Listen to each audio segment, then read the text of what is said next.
Chocolate lover ka rin ba katulad ko po at namimiss mo na po ang mga chocolate natin na cake? Pero dahil naglo-low-carb po tayo, no added sugar, diabetic friendly, pero paminsan-minsan lamang po, triple chocolate po. So narito po yung ating mga ingredients. Kailangan natin ng sugar-free, dark chocolate, cocoa unsweetened, baking powder, almond flour, monk fruit allulose. So una po, 1 1/2 cup po ng almond flour. Pagsasamahin natin, 1/3 cup po na unsweetened cocoa. So yung mga dry ingredients pinagsasama natin. Sa sweetener, 1/3 cup po. Baking powder, 2 teaspoon. 1 teaspoon po ng black coffee. So sa sweetener po, sorry naman, monk fruit allulose. Pero pag wala, kahit monk fruit, pwede po. Stevia, pwede rin po.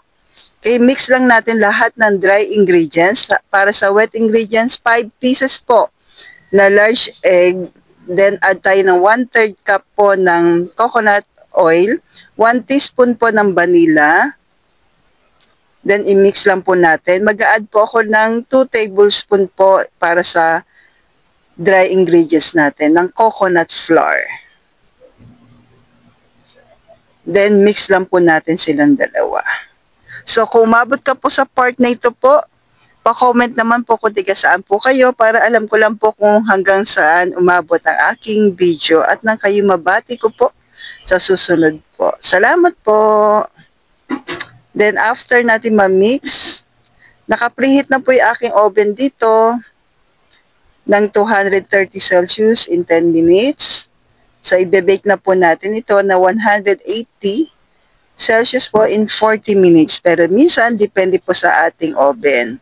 Para sa ganache, ito po yung sugar-free na dark chocolate po ng Grindahan. Keto chocolate po yan. Then, nag-add po ako ng unsweetened cocoa. Yan. Tapos, microwave ko po. Pag walang microwave, pwede po yung double boiler po.